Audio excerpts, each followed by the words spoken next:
apologise to Mr. Herman Van Rompuy and his family for the harm that you've caused them. I said, look, I'm just not having this. I said the whole point about parliaments that elect people is opposition leaders attack prime ministers, backbenchers attack each other, people within their own parties attack each other, and sometimes fruity language is used. I said in the Australian Parliament, they call each other wanker. None of this, by the way, was helping. He then said, thirdly, the funniest bit of all this, he said, you can't believe it really, but he said, I want you to apologise to the people of Belgium for insulting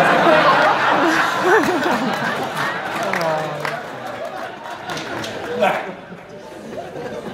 Bit difficult to sit there with a straight face in those circumstances, wasn't it? Otherwise, he said, we will fine you the maximum the European Parliament can fine on any individual MP. So they were going to fine me the same as if I'd been done for corruption for just taking the mickey out of this scrawny little so-and-so who came from Belgium. And then he tried one last pitch to win me over. He said, Mr. Farage, you can't criticise Herman Van Rompuy. He hasn't been elected. I said, I know. That was the whole point of the speech in the first place.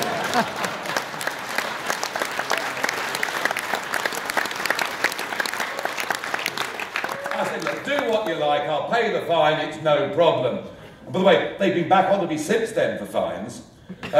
Like all these countries, everyone's gone PC, haven't they? Everyone's got a health conscious. You know, we're not supposed to eat fatty foods or drink alcohol, and smoking, of course. I mean, appalling. I mean, smoking's been banned everywhere, isn't it? Banned everywhere. Well, my office is a tolerance zone in Brussels for this sort of thing.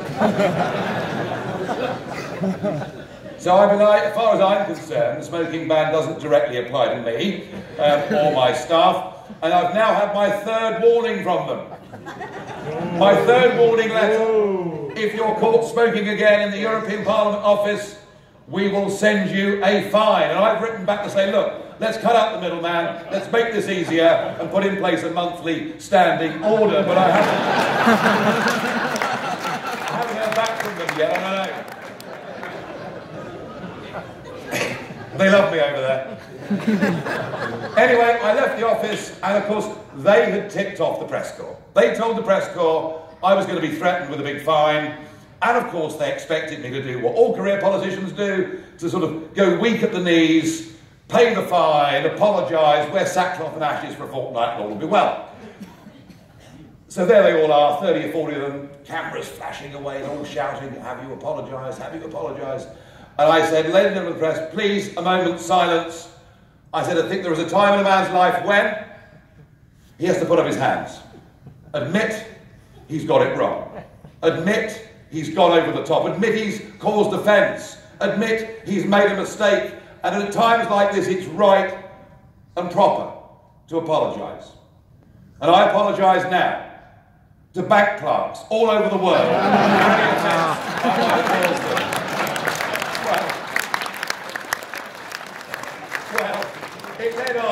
It led on to me suddenly going from being nobody to being known walking down the high street, and a series of mixed reactions, but hey, that's democracy, isn't it? That's democracy. People knew where I stood, they knew what I was about. I was able to lead UKIP to do quite remarkable things, including in 2014, we won the European elections. We won a national election, something that had not been done by a party that wasn't Labour or Tory since 1906, and I'm immensely proud of having been able to do that.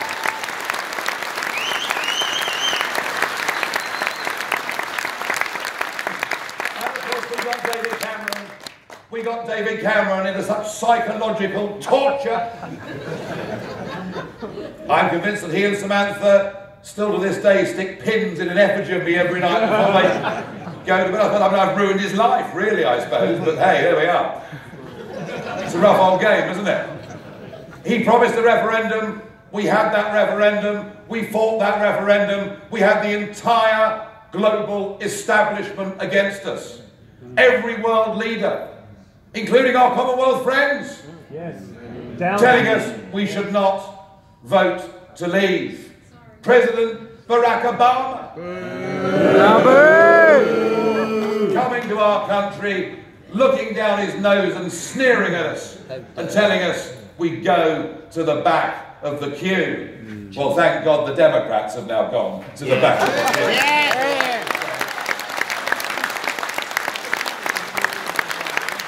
We had David Cameron illegally spending £9 million, sending a leaflet to every house in the country, telling us the dangers of Brexit. And we were told by everybody, the Chancellor of the Exchequer said there'd be an emergency budget, taxes would go up, hundreds of thousands would lose their jobs, the car manufacturers would all leave the country, the City of London would all close down, and plagues of black locusts would descend upon our land. And despite all of this, the British electorate stuck two fingers up to the establishment.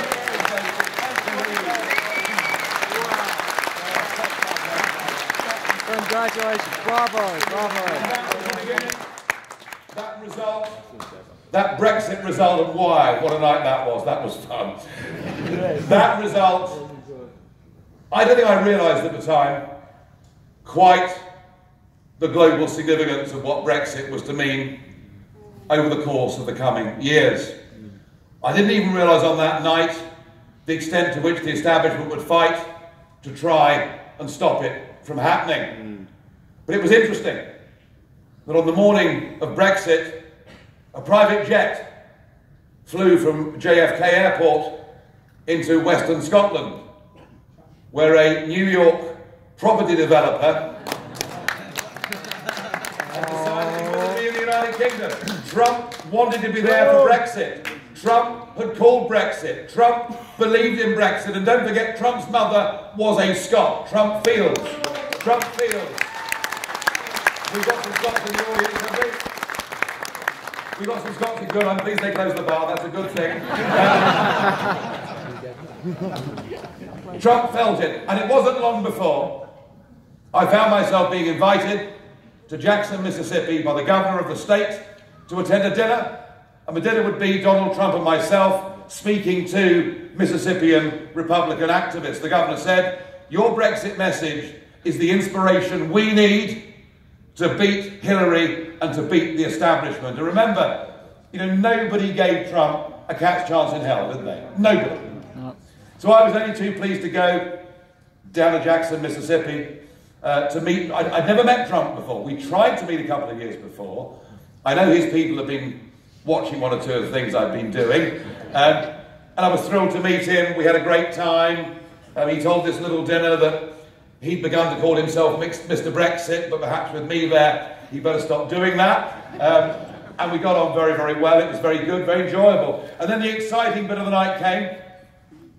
Off to the basketball stadium with about 18,000 Mississippians crammed in there waiting for Trump to appear at a Trump rally. And I was really excited. I'd been in Mississippi, I'd met him, I'd given my little speech at the dinner, I'd had a few drinks, I'd enjoyed myself, and now I was going to sit in the front row and watch a Trump rally. I was so excited, and I was behind stage. Rudy Giuliani was there, the former mayor of New York, remember him? The guy that massively cut crime with his zero tolerance policy. Amazing guy. Amazing guy. Maybe your police could learn a thing or two. What have we reading? Oh, yeah. Maybe the gang culture that appears to have taken root in Melbourne might get dealt with. And mind you, at the same time, maybe Sadiq Khan could learn a thing as well as doing it. So Rudy was there, and Jeff Sessions was there, went on to become the Attorney General, and me and a couple of friends, very intimate crowd of people, honoured, privileged, and excited to be there. And it's 7:20, there's 10 minutes to go, and everything is just great. And at that moment, Stephen Miller, who is now Trump's major speechwriter, Miller walks up to me and says, "Oh, the candidate would like you to to speak. But I'm sorry. Oh no, we've decided that actually your message, Nigel, we've heard you earlier speak to that group at the dinner. Your message is so strong and so powerful and so helpful that Donald is going to introduce you. I said, is something funny going on here? At that moment, Trump comes over. Hey, G. Nigel, well done, great stuff, great stuff, great stuff. He says, your message, great stuff, very powerful, very strong. You get up on that stage, I introduce you, you give them hell. Well done, thank you.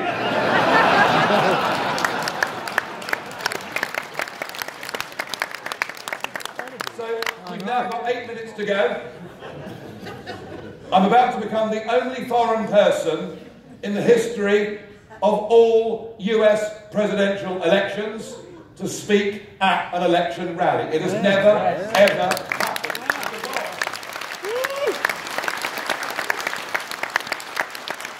And there's 8 minutes to go. I'm nervous as hell. I haven't got a clue what I'm going to say. And I perhaps might have overtrained at dinner an hour or two before. Anyway, I stand there below the podium, Trump's up there, he's going for a few minutes, he says, now ladies and gentlemen, he says, I want to introduce you to a man who, against all odds. And of course, when he says something he likes, he repeats it, doesn't he? So he said it again, against all odds. And despite horrible name-calling, and he went on and on and on, and said, ladies and gentlemen, please welcome Mr. Nigel Farage. Up on the stage I go. Good evening, Mississippi. That's quite a good start. They quite like that. And we're off. And it was very difficult in 8 minutes to think, what blazes am I going to say? Well, of course, the big row that had been going on over those weeks, and despite this, Trump at that time, by the way, was 12 to 14 points behind in the polls. This was the absolute bottom, the nadir of the Trump campaign, but he just, a few days before I got to Mississippi, he just sacked the campaign manager and he put Kellyanne Conway and Steve Bannon in place. So I was fortunate to be there at the very bottom of all of this, but the story that was going around was about the financial probity of the Clinton Foundation, of Bill and of Hillary, all sorts of really quite extraordinary stories. Rapist. So I thought, well, I've got to get this right. I've got to get this right. So I said, look, it's not for me, as a foreigner, having criticised President Obama for coming to my country and telling us how we should vote in our referendum. It wouldn't be seemly of me to say how you should, I mean, farce, isn't it, really? I want a Trump rally platform. I said, but let me tell you this. I wouldn't vote for Hillary Clinton if you paid me. Yeah! And here's the clever bit. I then said, and I wouldn't vote for Hillary Clinton if she paid me. That really worked well. Had a fantastic time. And the next day, midday, Jackson Airport, sitting in the bar, CNN's on the monitor, and Hillary does a live press conference to say Donald Trump has sunk to the depths. He's brought to America this misogynistic, homophobic, transphobic, racist. I forget the length of the list. And I just thought, Hillary, thank you. You've just made my future in the United States of America by putting me and what I stand for at the heart of that campaign. I can't tell you. I went back to America time and time and time again to appear on American TV as an overseas commentator, as a spinner for the Trump campaign. It wasn't always an easy thing to do. I arrived in St. Louis for the second debate to see that an hour before the Billy Bush tapes had come out, the grabbing tapes. I mean, it wasn't very easy, but I said, well, you know, he's rather like a silverback gorilla, an excessive alpha male with all the flaws that go with it. But I stood by him all the way through. I never doubted he had a chance. And to see the faces of those CNN commentators when Pennsylvania went for Trump, made all of it. Oh, they pissed themselves. But it doesn't stop there. The revolution is rolling. We now have a brand new government in Italy. Amazing what is happening there. We have elections coming up this Sunday in Sweden. Things are really happening. And I say to everybody, if Brexit made you scratch your head, if Trump made you put your head in your hands, if Salvini being the Deputy Prime Minister of Italy makes you scream, let me tell you something, you ain't seen nothing yet.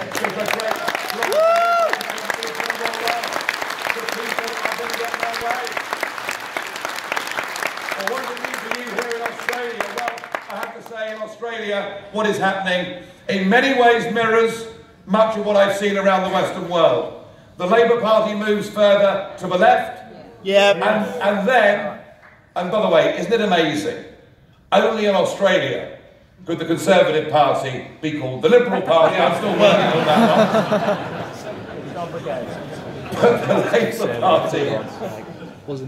Never be too nice to your hosts. The Labour Party moves to the left, and the Liberal Party here decides it can move to the centre. It can become basically a globalist social democrat party, and somehow everything is going to be okay. The fault lines of debate here are so similar to the fault lines I see elsewhere. The sovereignty question with Paris.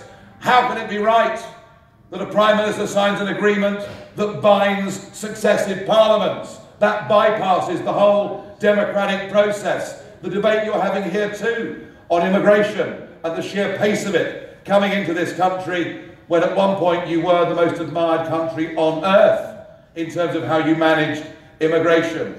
And of course, the greatest rip-off of our time, which is the whole renewable energy con. So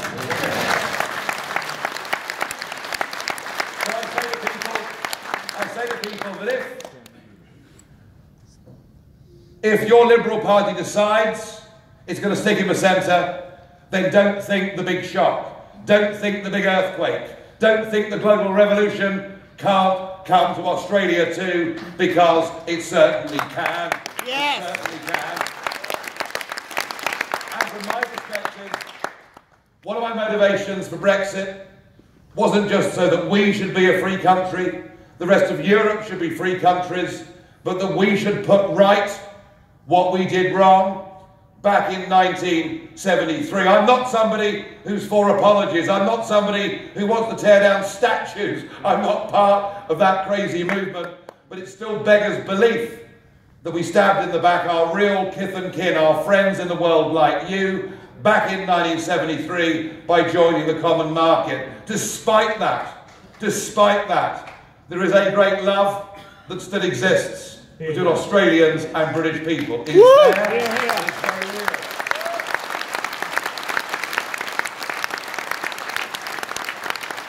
And indeed, the Commonwealth is the most undervalued organisation on earth. We speak English. We have a shared culture and history.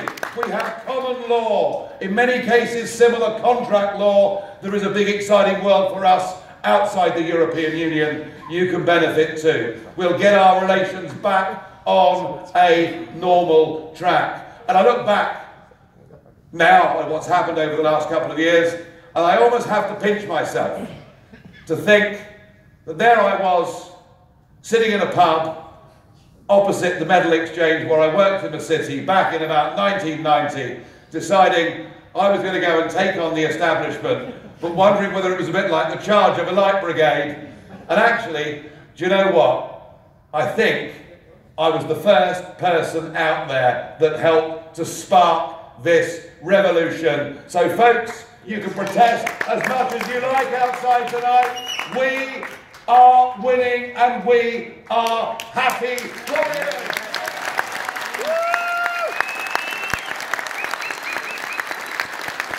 Okay, thank you, Nigel. We'll have a short break for 5 minutes, then we'll have some questions from you guys in the audience.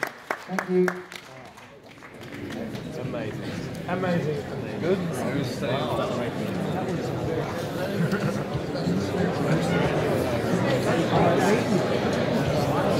Wow.